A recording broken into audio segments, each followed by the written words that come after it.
जो ना सिर्फ सियासी ज़ुमा ने कहा बल्कि कुछ अदालती फ़ैसलों में भी इसका इजहार किया गया कि कुछ इदारों को इस तरह से इस्तेमाल किया गया कि उससे जो सियासी मुखालफीन हैं उनको दीवार से लगाने की कोशिश की गई। उसके बाद आ जाते हैं कि जब एक आइनी और जमहूरी तरीके से तहरीक अदम एतमाद पेश की गई पाकिस्तान की पार्लियामेंट में यानी कौमी असम्बली में इमरान खान को वज़ीर आज़म के ओहदे से हटाने के लिए, क्योंकि आईन पाकिस्तान का आर्टिकल 95 एक मैकेनिज़्म प्रोवाइड करता है कि जो लीडर ऑफ हाउस है वो उस वक्त तक लीडर ऑफ हाउस होगा जब तक कि वो उस ऐवान की अक्सरियत इंजॉय करता है। तो इमरान खान साहब के जो अपने इत्तेहादी थे बावजूद उन्होंने उनसे अलहदगी का फ़ैसला किया, जिनमें बलूचिस्तान अवामी पार्टी, मुत्तहिदा कौमी मूवमेंट और पाकिस्तान मुस्लिम लीग काफ, Balochistan national party Mengal group और कुछ दीगर हमारी जो जमातें हैं वो भी उसमें शामिल थी। तो जिस तरह से वो सारा प्रोसेस करते हुए पाकिस्तान तहरीक इंसाफ और ख़ास तौर पे इमरान खान साहब का रवैया था, वो भी उन्हें देखना चाहिए कि उन्होंने किस तरह से अदालत पे यलगार की, अदालती फ़ैसला मानने से इनकार कर दिया, अदालती फ़ैसले को डिफीट करने के लिए और आइन को रद्द करने के लिए असम्बली जो है वो एक फ़र्जी रूलिंग मैं उसे कहूँगा, एक इंजीनियर्ड और मैनूवर्ड रूलिंग के ज़रिए एक मफरूज़े के ऊपर कौमी असम्बली तहलील कर दी गई और फिर वो अदालतें ही थी जिन्होंने कौमी असम्बली को बहाल किया। उसके बाद भी जब उन पे प्रोसीडिंग्स शुरू हुई, चाहे वो तोशा खाने के हवाले से हों, चाहे वो कंटेम्प्ट ऑफ कोर्ट के हवाले से हों, चाहे वो जजेस को डराने और धमकाने के बारे में हों, उनका जो रवैया रहा है वो किसी सूरत भी काबिल तहसीन और सताइश नहीं था। आपने हमेशा एक लाडले के तौर पे सियासत में कामयाबियां हासिल की हैं। मैं उन्हें कामयाबियां इसलिए कहूँगा कि उनके नज़दीक ये कामयाबियां ही हैं, लेकिन वो कुछ ऐसे स्याह दाग और धब्बे हैं जो कि उनके दामन पे नुमायाँ हैं और किसी भी सियासी रहनुमा को कोई पॉलिसी स्टेटमेंट देते हुए या किसी तहरीक का ऐलान करते हुए माजी पे भी नज़र दौड़ानी चाहिए कि उनका माजी इस हवाले से क्या रहा है। साथ ही साथ ये बात भी दुरुस्त है कि पाकिस्तान की सियासी तारीख में अदलिया के बारे में हमेशा ये शिकायत रही है, चाहे वो ज़ेरे लब रही है या बरमला रही है, कि एट टाइम्स जो स्केल्स ऑफ जस्टिस हैं, जो इंसाफ का तराजू है, उसका झुकाव जो है वो किसी एक पलड़े में बहुत ज़्यादा हो गया। हालांकि इंसाफ तो ये है कि इंसाफ दोनों पलड़ों को बराबर तोलता है, यानी कानून सबको एक नज़र से देखता है और यही हमारे आइन में आर्टिकल 25 की मंशा भी है कि किसी शख्स को आप डिस्क्रिमिनेट नहीं करेंगे एक्सेप्ट फॉर लीगल रीजंस।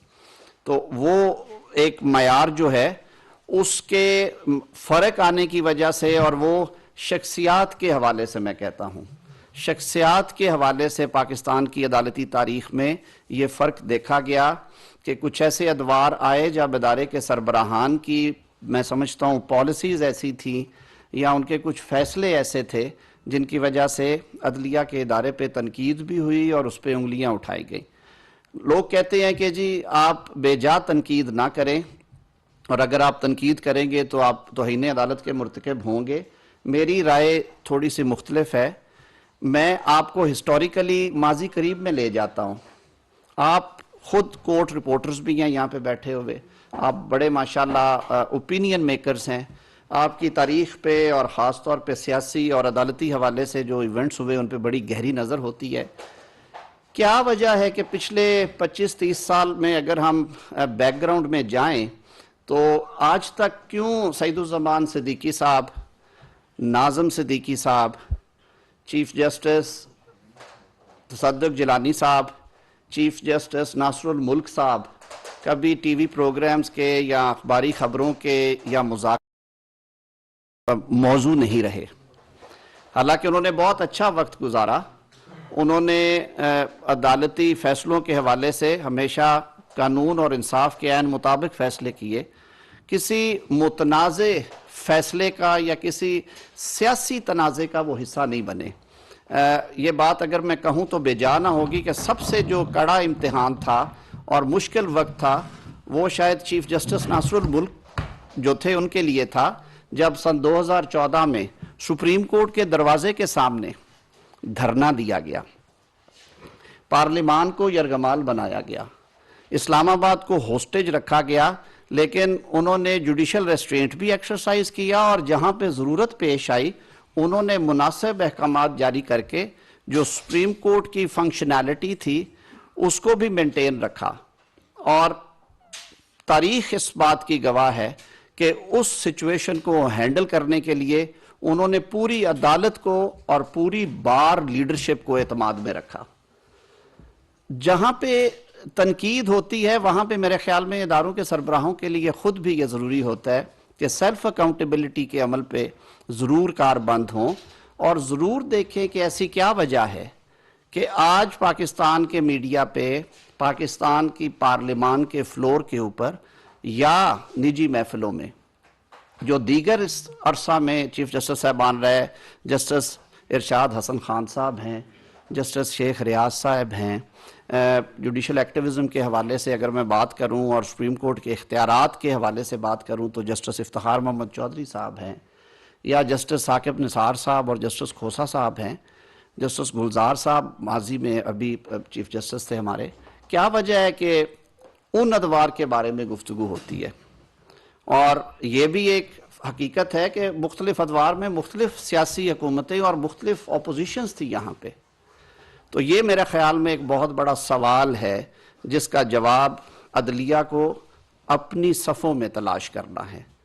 और मैं समझता हूँ कि ये एक ऐसा इदारा है जिसकी बका में पाकिस्तान की बका है, जिसकी मजबूती में पाकिस्तान की मजबूती है, और जिसके स्केल्स अगर दुरुस्त हों तो मैं समझता हूँ कि कोई एग्जेक्टिव अथॉरिटी या कोई सियासी ग्रोह जो है वो मुल्क में इंतशार या अनारकी या मुल्की सतह पे कोई इस तरह की कोई मूव नहीं कर सकता जिसको रियासत पाकिस्तान को नुकसान पहुँचे। आज भी जो हो रहा है, इमरान खान साहब को थोड़ा अपने दामन में देखना है कि अदालतें आपको नोटिस भेजती हैं, आप अपनी मर्जी से जाते हैं, अदालतें आपको सम्मन करती हैं, आप अपनी मर्जी से जाते हैं, आप तमस्खर उड़ाते हैं, अदालतें आपके बेलेबल या नॉन बेलेबल वारंट्स निकालती हैं, आपको इश्तिहारी करार देती हैं, आप अपनी मर्जी से इसका तयन करते हैं कि मैंने कब जाना है और कब नहीं जाना। आपके पैगामात जाते हैं अदालतों को कि इस कमरे अदालत में पेश होने की बजाय मैं प्रेफर करूंगा कि मैं एक दीगर इमारत जो यहाँ पे 2 किलोमीटर दूर है उसके कमरा अदालत में पेश हूँ। ये एक अनहोना मैं कहता हूँ मुतालबा है जो मेरे लिए बड़ा तकलीफ दे था कि अदालत को आप पैगाम भेजें कि मुझे आपकी सीट पे एतराज़ है, आप ब्लॉक ए में तीसरी किसी इमारत के ब्लॉक बी में जाके बैठे, मैं आपके पास पेश होना चाहता हूँ। आप एक तरफ तो कहते हैं कि इंसाफ सबके लिए यकसा हो और आपने नारा लगाया कि हम पाकिस्तान में इंसाफ के लिए तहरीक चला रहे हैं, और दूसरी तरफ आप अंडरमाइन करते हैं। आप अदालत के मैं समझता हूँ तकद्दुस और तकरीम को पामाल करते हैं जब आप ये हरकतें करते हैं। जहन में रखिए कि अदालत चाहे मुअज़्ज़ज़ मैजिस्ट्रेट साहब की हो, सिविल अदालत हो या अदालत आलिया या अदालत उज़्मा हो, अदालत पाकिस्तान के शहरी के लिए पाकिस्तानी आइन और पाकिस्तान के कानून के तहत हर अदालत का जो उसका जो इज्जत और तकरीम और मनसब है वो बालातर है और वो बुलंद तरीन है और वो होना चाहिए। ये बात दुरुस्त है कि अदालतों पे तनकीद दोनों अतराफ से होती है, और जब कोई फैसले ऐसे मुतनाज़े हों तो लोग उस पर बात करते हैं, लेकिन एक चीज़ जिस पे ज़ीरो कंप्रोमाइज़ होना चाहिए वो अदालती प्रोसेसेस हैं कि आपको अदालत बुलाती है, अदालत में पेश हों। आपने माजी करीब में देखा लाख तनकीद हुई, लाख बातें हुई इस बात पे कि पाकिस्तान के मुंतखब वज़ीर आज़म मियाँ मोहम्मद नवाज शरीफ को एक इंजीनियर्ड तरीके से इक़्तिदार से अलग किया गया, जिस तरह उन्हें वजारत उज़्मा से हटाया गया, जिस तरह यूसुफ रज़ा गिलानी साहब को यक बजुंजिश कलम वजारत उज़्मा के ओहदे से पाकिस्तान के 20 करोड़ अवाम के मुंतखब वज़ीर आज़म को और फिर बाद में मियाँ नवाज शरीफ को जिस तरह घर भेजा गया, इस पर सवालिया निशान उठे। लेकिन तनकीद ज़रूर की मियां मोहम्मद नवाज शरीफ ने अदालती फैसले की तामील में जिस, मैं कहता हूं, मतानत के साथ और जिस इनकसारी के साथ जुडिशल प्रोसेस का सामना किया। आप सब लोग वो प्रोसीडिंग्स कवर करते रहे हैं जो इस्लामाबाद की एहतसाब अदालतों में होती थी। वो अपनी बीमार बेगम को लंदन में छोड़ के प्रोसीडिंग्स अटेंड करते रहे, और जब वो इजाज़त लेके वहाँ पे गए और उनकी गैर मौजूदगी में जब फैसला सुनाया अदालत ने, तो वो उस फैसले की तामील में अपनी बेटी को लेके लीविंग बिहाइंड हिज एलिंग वाइफ वो वापस आए। और दुनिया ने देखा कि मोहतरमा कलसूम नवाज साहिबा इस दुनिया से रहलत फरमा दी। उस वक्त मियाँ नवाज शरीफ और उनकी बेटी मोहतरमा मरियम नवाज शरीफ साहिबा जेल की सुलाखों के पीछे थे। उन्हें पैरोल के लिए कुछ रोज़ के लिए रिहा किया गया, लेकिन उन्होंने अदालती प्रोसेस पे तनकीद अपनी जगह पे, ये हर शहरी का हक है कि वो फैसले के मेरिट्स के ऊपर बात करे, लेकिन प्रोसेस को उन्होंने डिफाई नहीं किया। प्रोसेस के हवाले से हमेशा उन्होंने तामील की।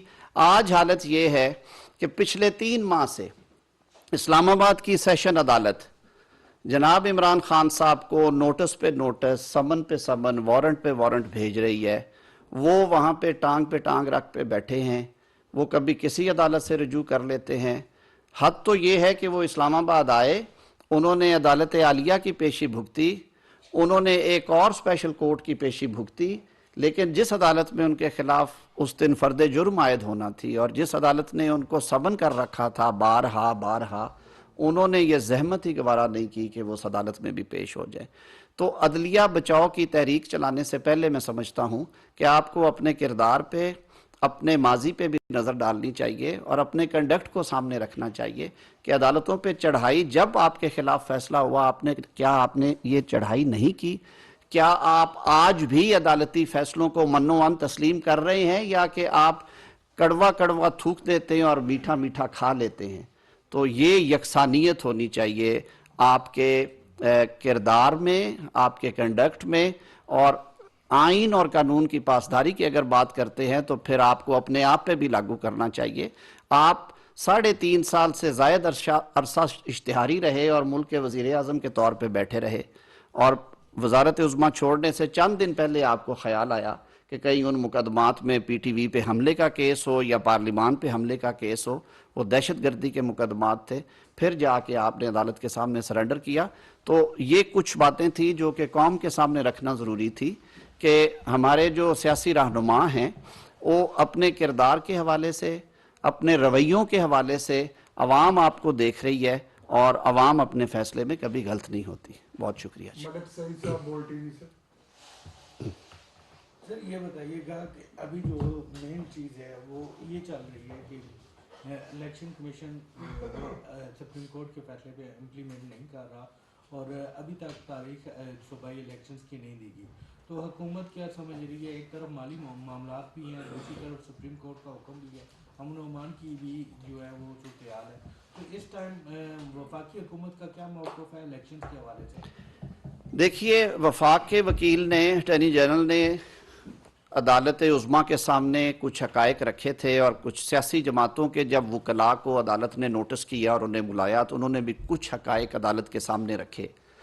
अदालत ने उसके बावजूद एक फ़ैसला जारी किया और उस फैसले में गो के ज़ाहिर है उन्होंने ये गुंजाइश रखी कि जो आइन के आर्टिकल 254 में ये गुंजाइश है कि जो 90 रोज़ की कैद है वो किसी भी इलेक्शन को गैर कानूनी या गैर आइनी करार नहीं देती।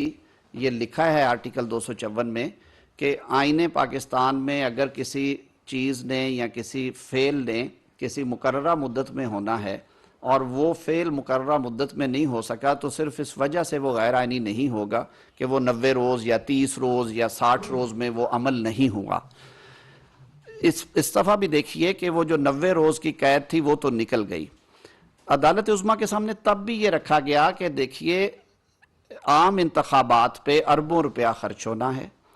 पाकिस्तान में डिजिटल मरदमशुमारी हो रही है जो कि पाकिस्तान तहरीके इंसाफ की हुकूमत ने तमाम पॉलिटिकल पार्टी से कंसेंसस के तहत एक मुआहदा तय करके जो दस्तखत शुदा मुआहदा है उसका तयन किया कि अगली मरदमशुमारी जो है वो इस साल में होगी और नए इंतखाबात उस मरदमशुमारी पे होंगे और वो डिजिटल होगी ताकि सारी सियासी जमातों और पाकिस्तान में बसने वाले मुख्तलिफ तबकात के जो रिजर्वेशन तहफ़्फ़ुज़ात थे वो दूर हो जाएं।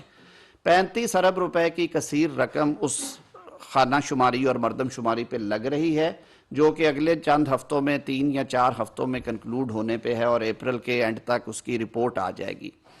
अब आधे मुल्क में तो इंतखाबात हों पुरानी मरदमशुमारी पे और बाकी मुल्क के इंतखाबात हों नई मरदमशुमारी के, कल को हल्के चेंज हो जाने नई मरदमशुमारी के बाद जो सीटें किसी वजह से ज़िमनी इंतखाबात के लिए खाली होंगी उनमें भी ये कन्फ्यूजन पड़ी रहेगी।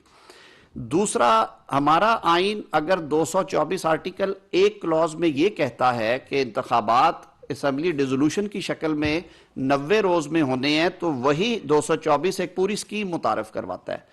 आइन के आर्टिकल 224 में एक नई स्कीम दी गई 18वीं तरमीम के जरिए, जिसमें कहा गया कि बिल्कुल जो न्यूट्रल निगरान हैं वो हुकूमत चलाएंगे उन दिनों में और उनका तकर्रुर होगा वजीर आजम और लीडर ऑफ अपोजिशन की मुशावरत से। वो वजीर आला जो कि आउट गोइंग है और उस सूबे के लीडर ऑफ अपोजिशन की मुशावरत से, अगर उनमें तय नहीं पाता तो अपोजिशन और हुकूमती बेंचों की एक कमेटी तजवीज़ की गई आइन में, वो उस पर डिलिबरेट करेंगे। अगर उनसे मसला नहीं हल होता तो वो इलेक्शन कमीशन जो कि लीडर ऑफ अपोजिशन और लीडर ऑफ हाउस ने बाहमी मुशावरत के बाद मुकर्रर किया हुआ है कि न्यूट्रल कमीशन है, फिर वो 5 रुकनी कमीशन उनकी तैनाती करेंगे।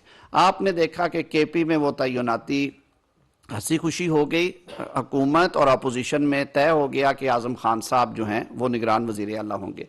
पंजाब में उस पर डेडलॉक आया, 4 नाम भेजे गए, उन 4 नामों में से 1-2 टेक्निकली नॉकआउट हुए, जो 2 नाम बचे उनमें से इलेक्शन कमीशन ने मोहसिन नकवी के नाम पर इत्तफाक किया।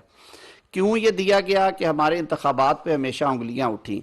1977 के इंतखाबात में जुल्फ़िकार अली भुट्टो साहब शायद जेन्युइन जो प्रोसेस ऑफ वोट के जरिए जीते हुए, लेकिन क्योंकि हुकूमती कंट्रोल उनका था, तहरीक शुरू की गई और ये कहा गया कि इंतखाबात जो हैं उनमें धांधली हुई है। 1985 के गैर जमाती इंतखाबात को किसी ने माना ही नहीं है। 1988 1990 के इंतखाबात पे भी उंगलियां उठती रहीं। ये सिलसिला जारी रहा। पहले निगरान सदर मुमलिकत मुकर्रर करते थे, फिर हमने कॉन्स्टिट्यूशनल अमेंडमेंट करके कहा कि निगरान बिल्कुल न्यूट्रल लोग होंगे और ये प्रोसेस होगा। अब 224 को एज अ होल पढ़े तो उसका करक्स ये है कि आम इंतखाबात मुल्क में जब हों यहाँ पे निगरान हुकूमतें होनी चाहिए।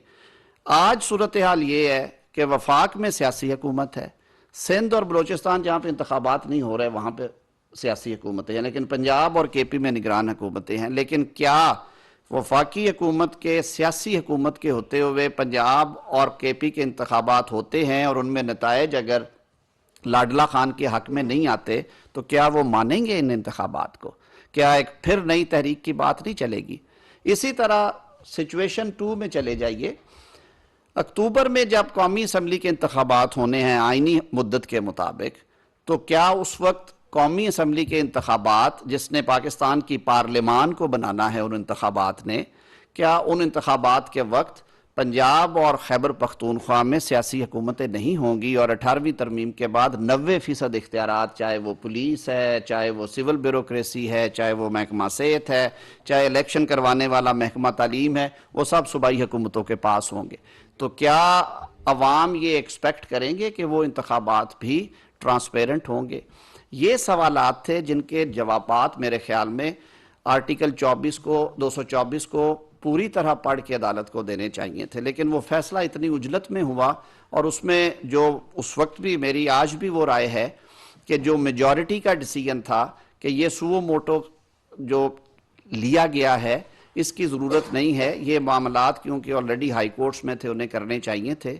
उस सारे तनाज़े को भी नज़रअंदाज करते हुए 4 जज साहिबान की आरा को नज़रअंदाज करते हुए फैसला अनाउंस कर दिया गया।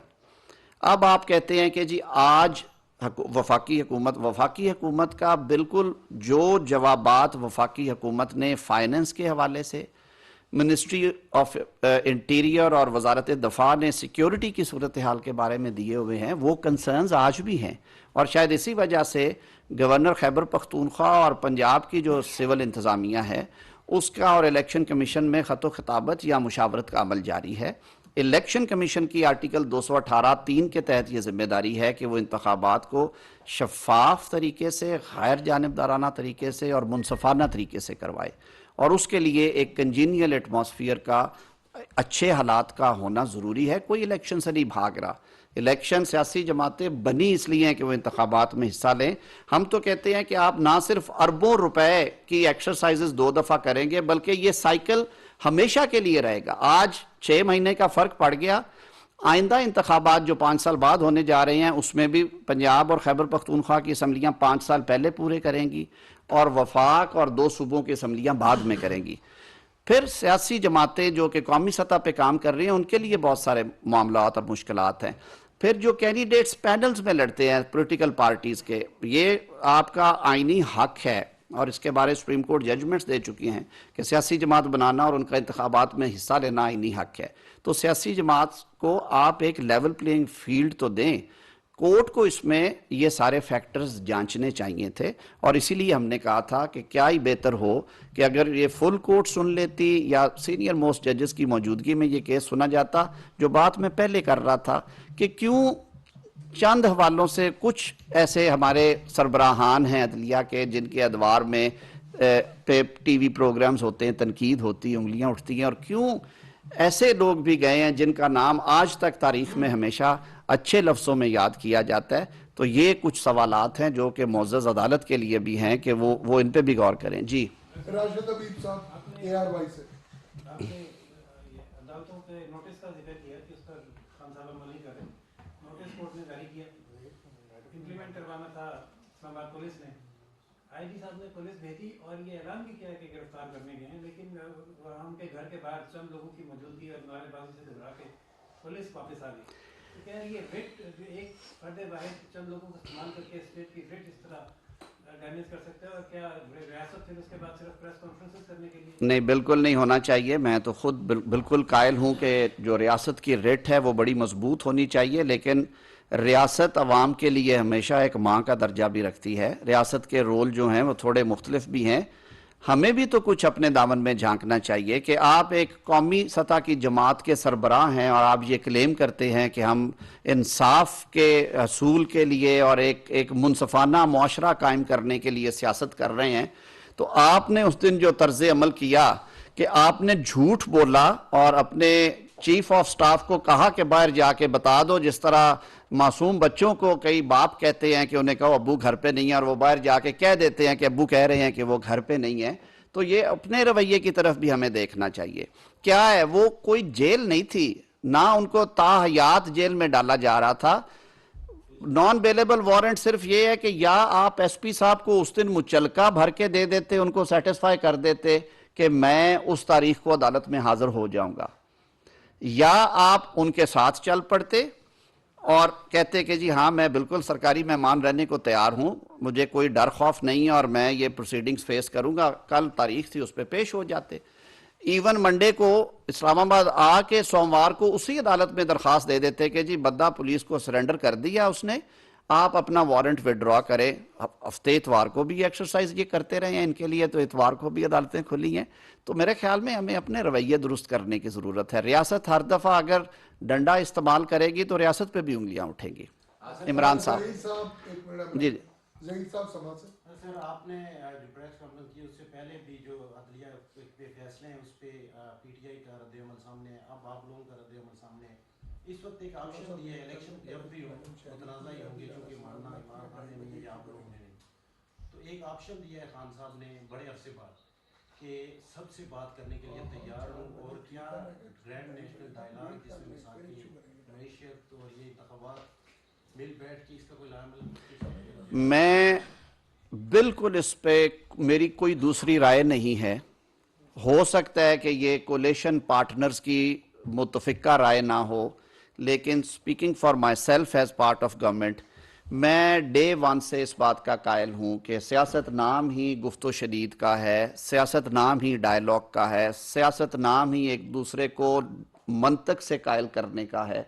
सियासत गिरेबान नोचने का नाम नहीं है, सियासत मुखालफत बराए मुखालफत का नाम नहीं है। आज अगर हमने पाकिस्तान जो कि इस वक्त मुश्किल तरीन मुआशी हालात से दो चार है, मेरे लिए ये बड़ी तकलीफ दे बात है कि मेरे मुल्क के सियासी ज़ोमा वो बात करने को तैयार नहीं है। अगर इमरान खान साहब खलूस नीयत से अपने रवैये पे नजरसानी करते हैं तो आए हमारे साथ बैठे, आके हमारे दर खुले हैं उनके लिए, डायलॉग करें। हम भूल जाएंगे कि उन्होंने बतौर वजीर आजम 4.25 साल अपोजिशन लीडर से मुसाफा नहीं किया। हम भूल जाएंगे कि उन्होंने 4.25 साल बतौर वजीर आजम पाकिस्तान आईने पाकिस्तान के कमांड के तहत जहां पे मुशावरत करना थी, इलेक्शन कमीशन के मेंबरान की तकर्री के लिए, विमेन कमीशन की चेयरपर्सन की तकर्री के लिए, नैब के चेयरमैन की तकर्री के लिए उन्होंने लीडर ऑफ अपोजिशन से बैठक नहीं की। इस सारे के बावजूद मैं सबसे बड़ा वकील बनूंगा और मैं वजीर आजम और काबीना के दीगर अरकान से यह कहूंगा कि इस मुल्क को बचाने के लिए, इस मुल्क के सियासी निज़ाम को मजबूत करने के लिए, इस मुल्क की मईशत को के पहिए को आगे चलाने के लिए आए, बैठे और एक मिसाक करें जो जमहूरियत को भी मजबूत करे, जो मईशत को भी मजबूत करे।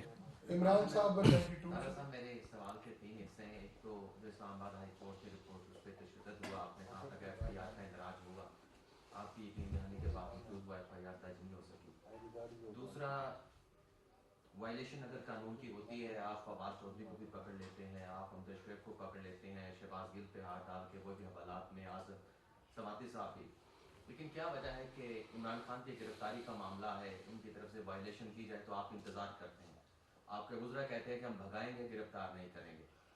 तीसरी जो बात आपने मुख्तलिफ ये जो लॉजिक्स पेश की कि इलेक्शन ताख़ीर होनी चाहिए, सारे इकट्ठे होने चाहिए, मरदमशुमारी का आपने कहा, निगरान हुकूमतों को आपने कहा, लेकिन फैक्चुअल जो बात नज़र आती है कि जो इमरान खान की पॉपुलैरिटी है वो आपको नज़र आती है कि पॉपुलैरिटी की वजह से आज इलेक्शन हुए तो वो स्विच कर जाएंगे, वो जीत जाएंगे। तो आपकी कैलकुलेशन क्या है कि कितना अरसा आप इस मामले को खींचेंगे कि इलेक्शन जो है वो ताख़ीर हो, इमरान खान की पॉपुलैरिटी नीचे आए और फिर आप इलेक्शन के मैदान में जाएंगे? पहले आपके आखिरी सवाल का जवाब, ताकि वो जहन में कंधा है अभी ताज़ा ताज़ा, कोई सियासी जमात इलेक्शन से भागती नहीं है और हार जीत इलेक्शन का मुकद्दर है। हमने तो 2018 में इलेक्शन लड़ा जबकि नामसाद तरीन हालात थे। आपने देखा कि पंजाब में पाकिस्तान मुस्लिम लीग नून ने, जबकि उनकी प्री इलेक्शन रिगिंग और इलेक्शन के दौरान जो कुछ हुआ उसके बावजूद अक्सरियती पार्टी के तौर पे उभरी, लेकिन आज़ाद अराकीन को हाईजैक करके हुकूमत बनवाई गई। अक्टूबर में नेशनल असम्बली और 2 सूबाई असम्बलियाँ जो हैं उनकी मुद्दत ख़त्म होने के बाद इंतखाबात होने हैं, जो कि आइन की मंशा है। हम कह रहे हैं कि इन 4-5 माह में हेवंस वोंट फॉल, अगर मुल्क में जो आज सिक्योरिटी की सूरत हाल है, जो आज मईशत की सूरत हाल है, इसमें कुछ बेहतरी आ जाए और इंतखाबात एक वक्त पे हों ताकि एक मुस्तहकम हुकूमत बन सके।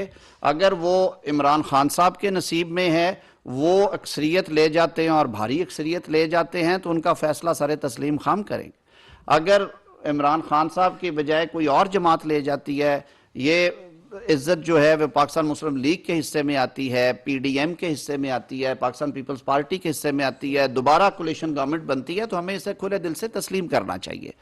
ये एक जमहूरी रवायत है और आपने देखा कि इंतकाले इक़्तिदार जमहूरी हवालों से हमेशा पुरअमन हुआ है इस मुल्क में। रही बात आपने कहा कि ये पिक एंड चूज़ क्या है, ये पिक एंड चूज़ नहीं है, ये हुकूमत का भी मसला नहीं। खान साहब कोई मौका छोड़ते ही नहीं है। वो तो दफ़ा 144 की खिलाफ वर्जी वाले मुकदमे में भी प्रोटेक्टिव लेने के लिए किसी तीसरी अदालत में चले जाते हैं, तो वो जाहिर है वो एक कानूनी दायरा, कई दफ़ा आप उसको एक्सप्लॉइट कर सकते हैं पोजीशन को, वो एक्सप्लॉइट से भी आगे निकल गए हैं।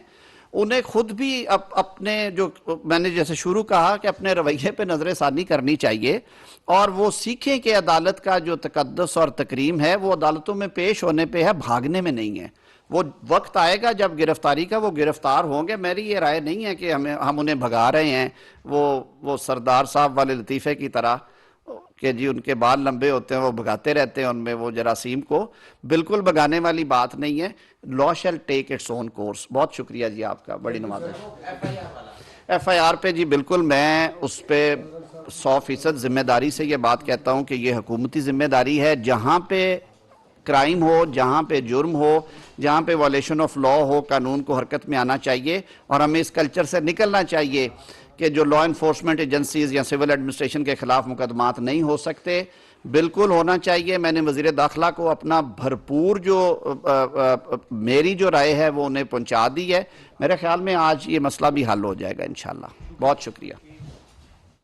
वफाकी वज़ीर क़ानून आज़म नज़ीर तारर इस्लामाबाद